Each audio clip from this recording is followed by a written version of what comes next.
Hello, Jubi's tasty ഹബിൻ്റെ പുതിയ വീഡിയോയിലേക്ക് ഏവർക്കും സ്വാഗതം. ഇന്ന് നമുക്ക് നമ്മുടെ വഴുതനങ്ങ കുറിച്ച് ഒരു വഴുതനങ്ങ മെഴുക്കുവരട്ടി തയ്യാറാക്കാം. ഒരു പ്രത്യേക രീതിയിലാണ് ഇന്നത്തെ മെഴുക്കുവരട്ടി തയ്യാറാക്കാൻ പോകുന്നത്. അപ്പോൾ നമുക്ക് 2-3 വഴുതനങ്ങ, അത് എന്താ പറയുക, നീലയോ വെള്ളയോ അല്ലെങ്കിൽ ഉരുണ്ട കത്തിരിക്കയോ ഏതും ആവാം കേട്ടോ.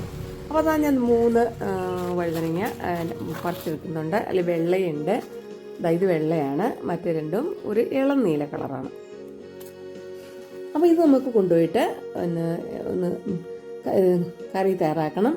അപ്പോൾ അതിന് വേണ്ടി 2-3 പച്ചമുളകും കൂടെ കുറച്ചെടുക്കാം. നമുക്ക് എല്ലാം ഫ്രഷ് ആയിക്കോട്ടെ, ഫ്രഷ് ആയിട്ടുള്ളതിന് ഫ്രഷ് ആയിട്ട് തന്നെ എടുക്കുക കേട്ടോ. അപ്പോൾ ഇനി നമുക്കിതൊന്ന് അരിഞ്ഞെടുക്കണം. അരിഞ്ഞെടുക്കാനായിട്ട് വലിയ ചെറുതായിട്ടൊന്നുമല്ല കേട്ടോ അരിയുന്നത്. അരിഞ്ഞിട്ടൊക്കെ ഒന്ന് കട്ട് ചെയ്ത് മാറ്റിയിട്ട് കുറച്ച് വലുതായിട്ട് തന്നെയാണ് അരിയുന്നത്. കാരണം ഇത് മെഴുക്കുവരട്ടി വയ്ക്കുമ്പോൾ അത് എന്താ പറയുക, കുഴഞ്ഞു പോകരുതല്ലോ. കുഴഞ്ഞു പോകാന്നല്ലേ പറയുക. അപ്പം നമുക്ക് വേഗം ഇതുപോലെ കുറച്ച് വലുതായിട്ട് തന്നെ കട്ട് ചെയ്തെടുക്കാം. ഇനി നമുക്കിതിനെ ഒരെണ്ണത്തിനെയും 4 പീസ് മതി. ചിലപ്പോൾ വേണമെങ്കിൽ ഒത്തിരി വലുതാണെങ്കിൽ 6 പീസാക്കി എന്നിട്ട് നമുക്ക് വെള്ളത്തിലേക്ക് ഇട്ട് കൊടുക്കാം. കാരണം കുറച്ച് കറ ഇതിനുണ്ടല്ലോ, അത് കുറച്ചൊന്ന് കളയാം. അല്ലെങ്കിൽ എന്താ പറയുക, അല്ലെങ്കിൽ ഒരു കറ ചുവ ഉണ്ടാവും.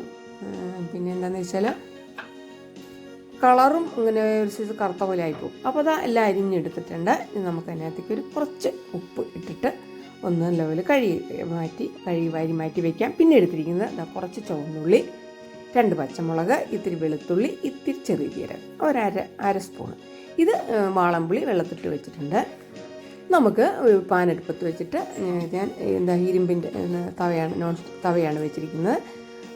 അതിനകത്തേക്ക് കുറച്ച് വെളിച്ചെണ്ണ, 2 സ്പൂൺ വെളിച്ചെണ്ണ ഒഴിച്ച് കൊടുത്തിട്ട് കടുകിട്ട് പൊട്ടിയിട്ടുണ്ട്. ഇനി നമുക്ക് ആ ജീരകം വെച്ചിട്ടില്ലേ, അതൊന്ന് ചെറിയ ജീരകമാണ് ക്യുമി ഇട്ട് കൊടുക്കാം. തീ കുറച്ച് വയ്ക്കണേ. പിന്നെ ആ വെളുത്തുള്ളിയും അതുപോലെ തന്നെ പച്ചമുളകും കറിവേപ്പിലയും എല്ലാം ഓരോന്നായിട്ട് നമുക്ക് ഇട്ട് കൊടുക്കാം. ഒന്ന് ജസ്റ്റ് ഒന്ന് വാടിക്കോട്ടെ. ഇനി നമുക്ക് നമ്മുടെ ചുവന്നുള്ളി ഇത് അരിഞ്ഞതാണ് കേട്ടോ, കീറിയെടുത്തിരിക്കുന്നതാണ്, വട്ടത്തിലല്ല നീളത്തിൽ. നമുക്ക് നന്നായിട്ടൊന്ന് വാടി വന്നോട്ടെ. തീ കുറച്ച് വെച്ചാൽ മതി, കാരണം ഇരുമ്പിൻ്റെ ചീനിച്ചട്ടി ആയതുകൊണ്ട് ഇത് അധികം ചൂടായി കഴിഞ്ഞാൽ നല്ല ചൂട് നിൽക്കുമല്ലോ. ഇത് നമുക്ക് അതിനകത്തേക്ക് ഇത്തിരി മസാലകൾ ചേർത്ത് കൊടുക്കണം. അപ്പം മുളക് പൊടി നമ്മുടെ എരിവനുസരിച്ച് ചേർക്കാം. ഞാനിവിടെ ഒരു 3/4 സ്പൂൺ ചേർക്കുന്നുള്ളൂ. അത് കാശ്മീരി ചില്ലിയാണ്. പിന്നെ അതുപോലെ തന്നെ മല്ലിപ്പൊടിയും ചേർക്കുന്നുണ്ട്. ഇനി വേണമെങ്കിൽ എരിവ് കൂടുതൽ വേണമെങ്കിൽ 1 സ്പൂൺ നിറച്ച് ചേർക്കാം. മഞ്ഞൾപ്പൊടി ചേർത്ത് കൊടുക്കാം. ഇത്തിരി ഗരം മസാലപ്പൊടി ചേർത്ത് കൊടുക്കുന്നുണ്ട് കേട്ടോ, ഒരു ടേസ്റ്റിനായിട്ട്. അപ്പോൾ അത് ഒന്ന് അതിൻ്റെ പച്ചമണമൊക്കെ പോയിക്കോട്ടെ. തീ കുറച്ച് വയ്ക്കണേ.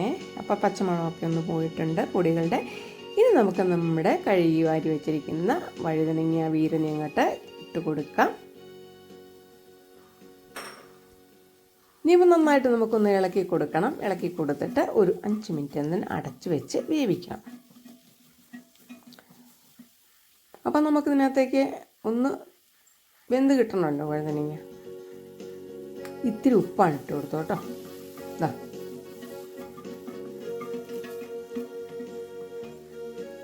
ലേശം ഉപ്പിടാനുള്ള, ആദ്യം നമ്മൾ ഉപ്പ് അല്പം ചേർത്തിട്ടുണ്ടല്ലോ, അതുകൊണ്ട്. ഇനി നമ്മുടെ പുളിവെള്ളമാണ് ഒഴിച്ചു കൊടുത്തിരിക്കുന്നത്. ഒത്തിരി പുളിവെള്ളം ഒഴിക്കണ്ട. നമ്മൾ വെള്ളമൊന്നും ചേർക്കുന്നില്ല. ആ പുളിവെള്ളത്തിൽ കിടന്ന് മസാല എല്ലാം കൂടി ഒന്ന് പിടിച്ച് നല്ലതുപോലെ ഒന്ന് വെന്തോട്ടെ. വേണമെങ്കിൽ ഇപ്പോൾ ഇത്തിരി എന്താ പറയുക, ഈ ഉണക്ക ചെമ്മീനും കൂടെ ഇട്ട് കൊടുത്താൽ അത് നോൺ വെജ് ആവും കേട്ടോ. ഇതിപ്പോൾ വെജാണ് നമ്മൾ ചെയ്യുന്നത്, അതും നല്ല ടേസ്റ്റാണ് ഉണക്ക ചെമ്മീൻ ചേർത്ത് ചെയ്താലും.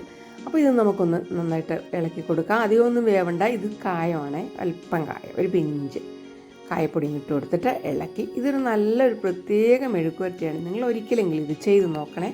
ചെയ്ത് നോക്കിയിട്ട് ഇഷ്ടമായെങ്കിൽ നിങ്ങൾ മറ്റുള്ളവർക്ക് ഷെയർ ചെയ്ത് കൊടുക്കണം. അതുപോലെ നിങ്ങൾ ലൈക്ക് ചെയ്യണം.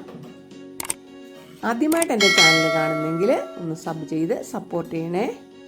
ഇതാ നമ്മുടെ മെഴുക്കുവരട്ടി ഇവിടെ റെഡി ആയിട്ടുണ്ട്. നമുക്ക് പാത്രത്തിലേക്ക് വിളമ്പാം. ഉച്ചയൂണിന് സൂപ്പറാണിത് കേട്ടോ. ഇതിൻ്റെ കൂടെ എന്തെങ്കിലും ഒരു ചമ്മന്തിയോ എന്തെങ്കിലും മതി. അപ്പോൾ നമ്മുടെ നാച്ചുറലായ നമ്മുടെ വഴുതനയിൽ തന്നെ വഴുതനയിൽ നിന്ന് ഉള്ളവരല്ലാത്തവർക്ക് കടയിൽ നിന്ന് വാങ്ങിയതാവാം. അപ്പോൾ നിങ്ങളുടെ അഭിപ്രായങ്ങൾ തീർച്ചയായിട്ടും അറിയിക്കുമല്ലോ. നല്ല ടേസ്റ്റുള്ള കറിയാണ്. അടുത്ത നല്ലൊരു വീഡിയോയിൽ നമുക്ക് വീണ്ടും കാണാം. അതുവരെ എല്ലാവർക്കും ഗുഡ് ബൈ. ട്രൈ ചെയ്യണേ. Thanks for watching.